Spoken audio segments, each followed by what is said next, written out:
Why is it that we do the things that we do? And why is it the things that we don't do what we know that we're supposed to do? Just hold on. We'll be back with the answers on that, and I'm going to try my best ability to explain it to you.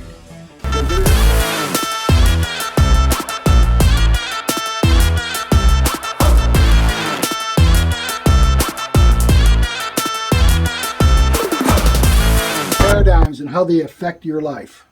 This program is going to help you be very successful.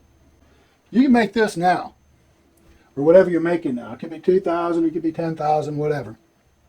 But to be able to make 10 times that amount, you've got to have this before you can do it. You say, well, awareness. Awareness of what? Awareness of how to do it. You got to be aware. You got to be aware of your market. You got to be aware of a lot of things. So,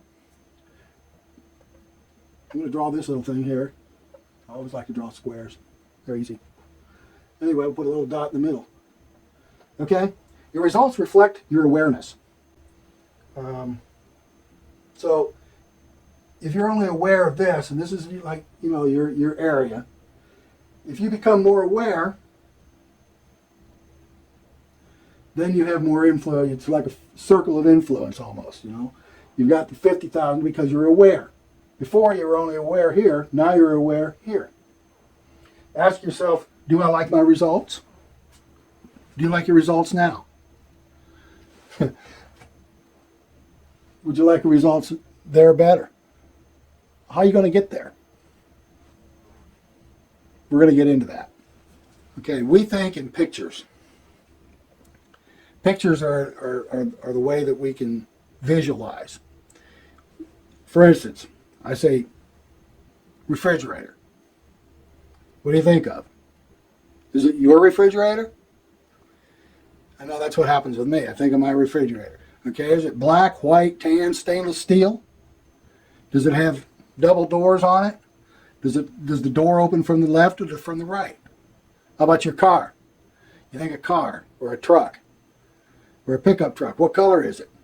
Doesn't that pop into your mind? Everything we do when we think of things, it comes up in pictures. That's how we think. Everybody thinks in pictures. Isn't that amazing? I mean, so when your subconscious is thinking, or when you're thinking of something, or you're daydreaming or something like that, don't you think in pictures? Don't you picture this? Picture this? I don't know. There's two different types of things. You got eyesight and you got mind sight. You see with your eye and you see with your mind. Your mind is with pictures. Your eyes are what's right in front of you, like I am right in front of you now. That side of the camera. What is our mind? What does it look like? Do you know what a mind looks like? It's not. Some of you might have something pop up in your mind that it looks like your brain. It's not your brain. Your mind is different than your brain. I'll try to. Somebody back in the 1930s came up with this idea. I can't think of what his name is right now. Just probably didn't have a picture of him. But imagine this as your mind. Imagine this as your body. It's almost like a turtle or something. All right? Your mind is divided in half. This is your conscious mind. This is your subconscious mind. And of course, this is your body. Or this is actually what does the action. I'm going to put this down here as body right now, because that way we can. All right? So, when we're looking at the conscious mind is your thinking mind.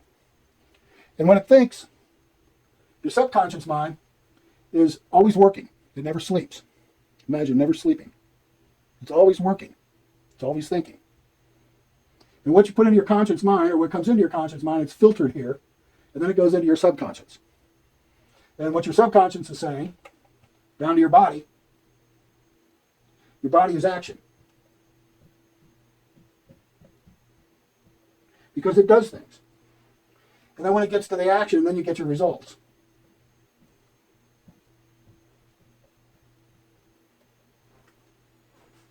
Have you seen that before? If you have, then you're pretty well advanced. You're kind of on your way. But your conscious mind talks to your subconscious mind. It kind of filters things out. I can't do that. I don't want to do. I can't. You know, it has these little ideas come floating around.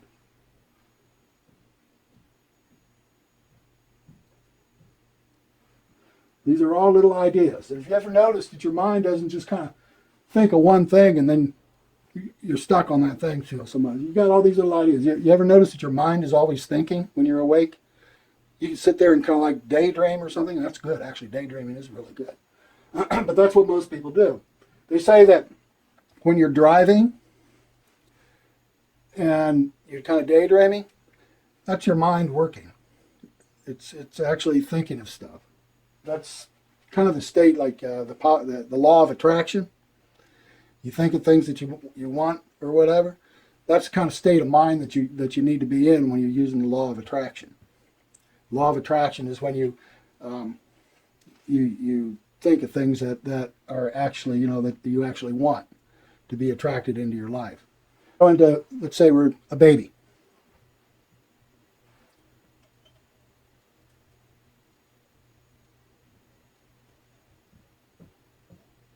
When a baby's born until he's about 5 years old, or she, we don't have a thinking mind. What we have is our environment on the outside, and ideas, noises, people talking, things happening, arguments about money. All this stuff is floating around. But you don't think about it when you're a little kid like that. It just kind of filters in and just goes right into the subconscious mind.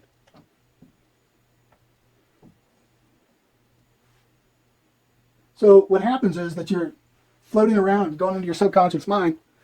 Just think of it. You don't think about it. It's just there. That's how things get programmed into your subconscious mind. It's because it's over and over again. It's repetitive.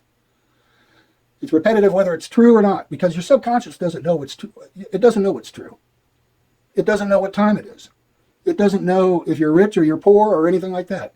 The only thing it knows is what's been told to it.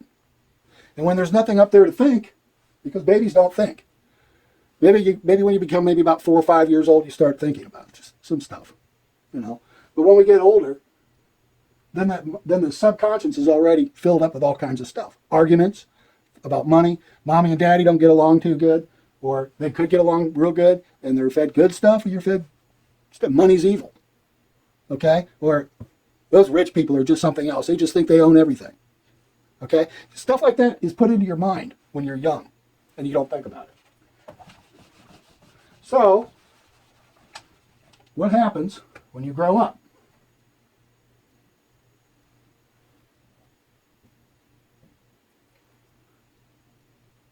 When you grow up, you are programmed.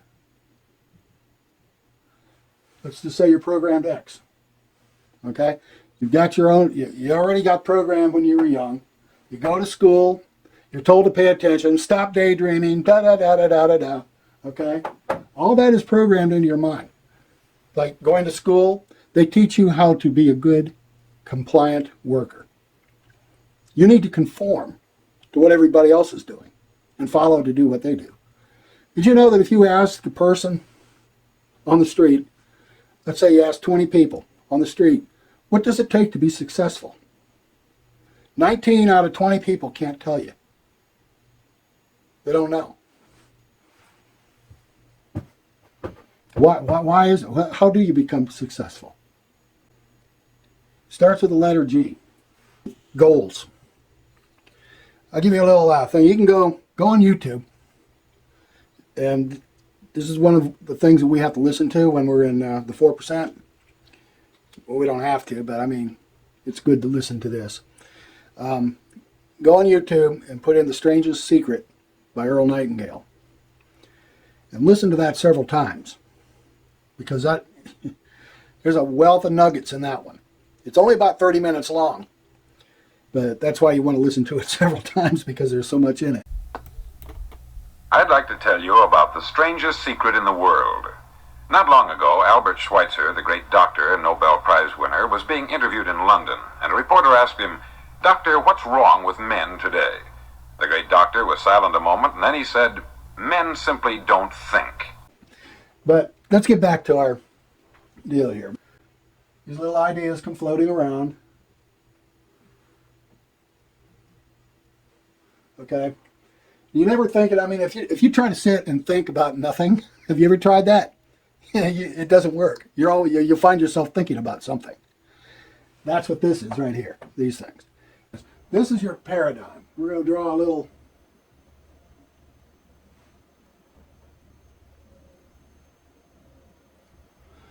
But this paradigm is going to dictate. It's going to dictate your perception.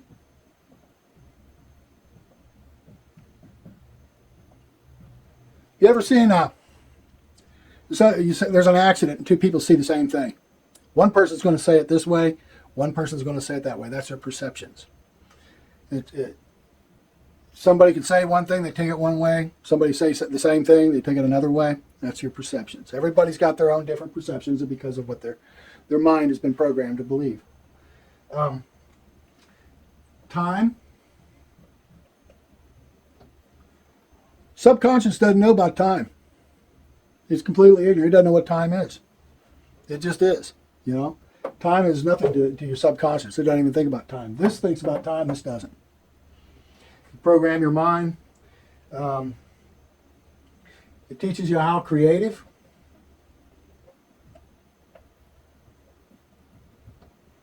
How creative you are. Your self-image.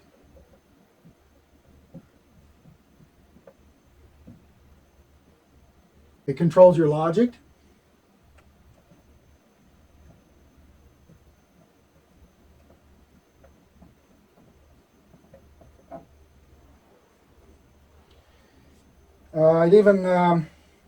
It has to do with how much money you make.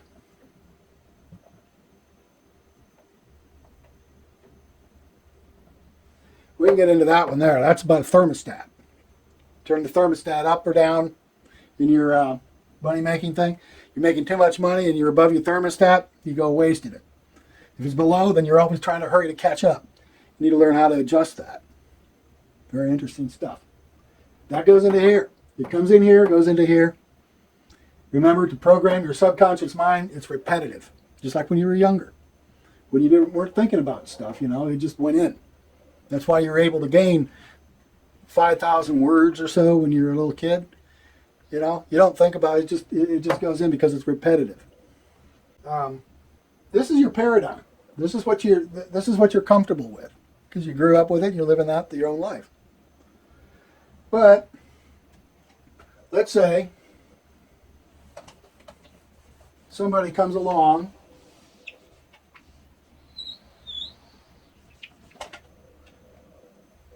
and says, turn your annual income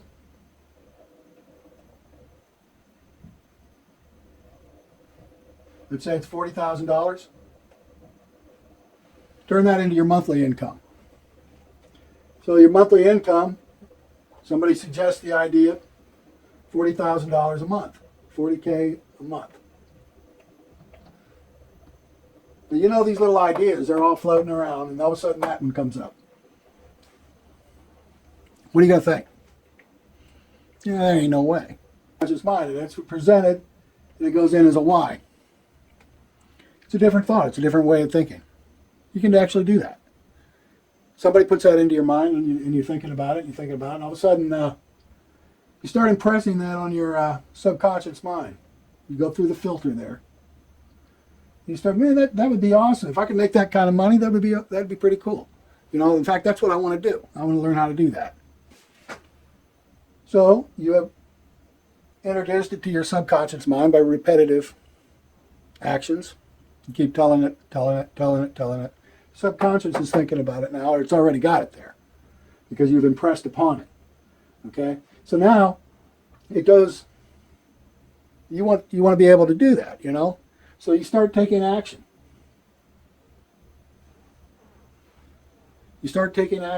And try to get over this fast.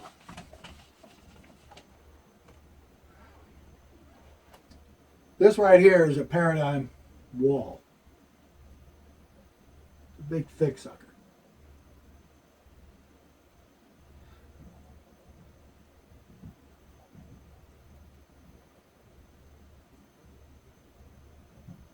Okay? You're taking your results and you want to get these results.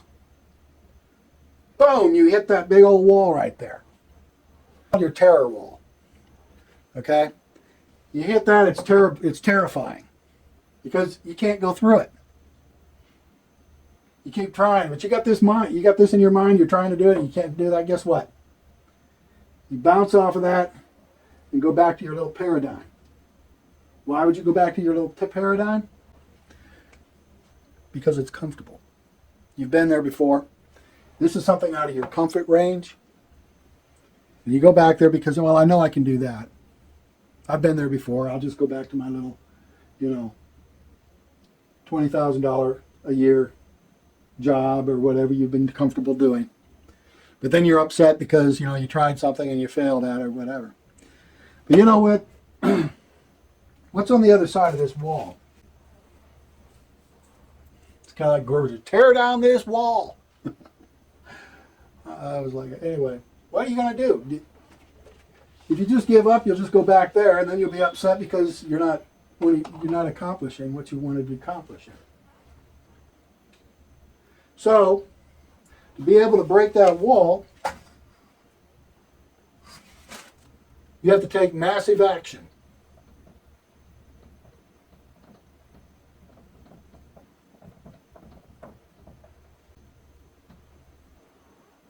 Take massive action.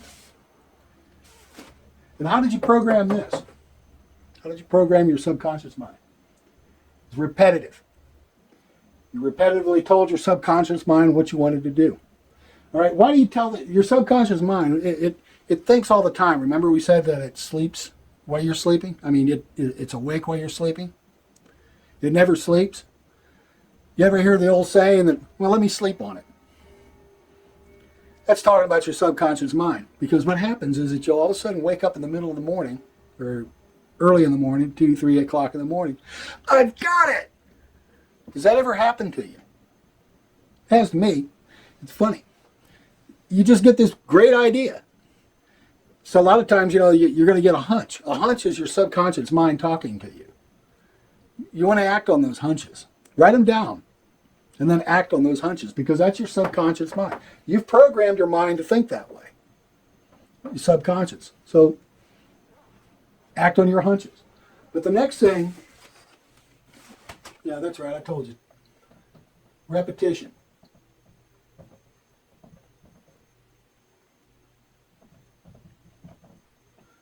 I guess that would probably be an E. I'm the world's lousiest speller. But the repetition. Massive action, repetition, and the thing that would help a lot is a mentor. A mentor will help you because he's already been there. And you remember the last time, I think I might have mentioned this to you, somebody that's going to teach you how to make $1 million. They've got to make millions of dollars before they can teach you how to do that. If somebody's going to teach you how to make $100,000, then they've got to be able to make. They're making $1 million. But if they make $1 million, they're going to have a hard time telling you how to make $1 million because it's where they're at. It's like 10 times. If they've done 10 times of what they tell you they're going to do, then they can teach you. I mean, it works. I don't know why it's a little tidbit I heard the other day. But massive action, repetition, and have a mentor that's... In addition to the things that I was telling you about, the massive action, the repetition, and having a mentor, you need to have momentum. It's like an airplane that's going to take off.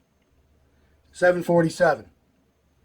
He doesn't want a short runway because by the time he starts and takes off, he's going to crash. He needs big, long runway for his momentum. He gives it full throttle. Not half throttle, full throttle. And then there's the point of no return. If something happens on the airplane, something like that, he has to stop. He can't take off, pulls back, puts on the brakes. He safely comes before he stops before he hits the end of the runway. That's the point of no return.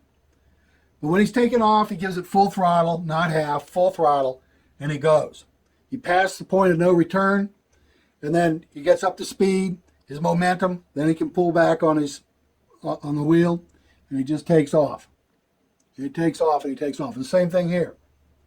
You start here, you take off, and boom, you hit the wall. It's your momentum. There's massive action, repetition, mentor, and momentum.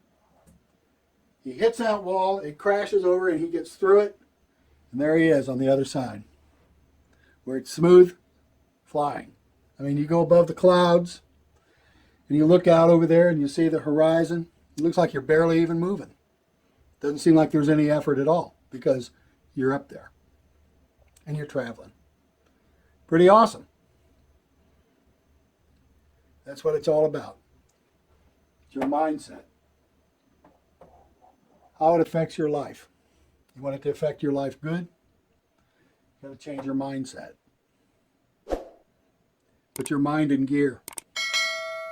Put your body in gear. Take the action. Get the results.